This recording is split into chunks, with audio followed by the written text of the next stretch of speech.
दूषित पाण्यामुळे 2 शाळकरी मुलींच्या मृत्यूस जबाबदार असणाऱ्या अधिकाऱ्यांवर सदोष मनुष्यवधाचा गुन्हा दाखल करण्यात यावा अशी मागणी शिवसेना ठाकरे गटाच्या वतीने करण्यात आली। सोलापूर शहरातील जगजीवनराम झोपडपट्टी मोदी इथं 2 शाळकरी मुलींचा दूषित पाण्यामुळे मृत्यू झाला।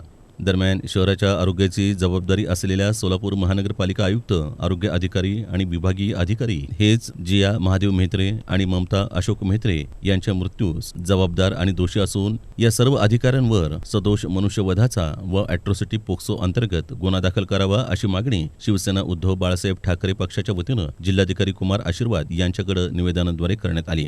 दरम्यान सोलापूर शहराला शुद्ध 1 दिवसाआड पाणी पुरवठा करावा, जेणेकरून लोकांना पाणी न येण्याच्या भीतीनं पाणी साठा करण्याची वेळ येणार नाही।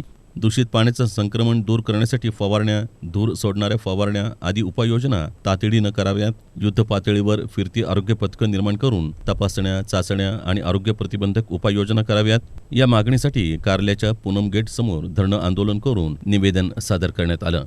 दरम्यान शासनाकडून कोणत्याही प्रकारची उपाययोजना न झाल्यास शिवसेना उद्धव बाळासाहेब ठाकरे पक्षाच्या वतीनं मोर्चे, रास्ता रोको आंदोलन करणार असल्याचा इशारा पूजा खंदारे यांनी यावेळी दिला। स्वच्छ पाणी पुरवठा मिळालाच पाहिजे, मिळालाच पाहिजे, मिळालाच पाहिजे। पीडित कुटुंबियांना न्याय मिळालाच पाहिजे, मिळालाच पाहिजे, मिळालाच पाहिजे। यावेळी युवा सेनेच्या राज्याच्या सहसचिव पूजा खंदारे, शहर युवती अधिकारी पूजा धोत्रे, युवती अधिकारी हर्षदा सोलनकर, युवती अधिकारी ललिता बोराडे यांच्यासह युवा सेनेचे आणि शिवसेनेचे पदाधिकारी उपस्थित होते।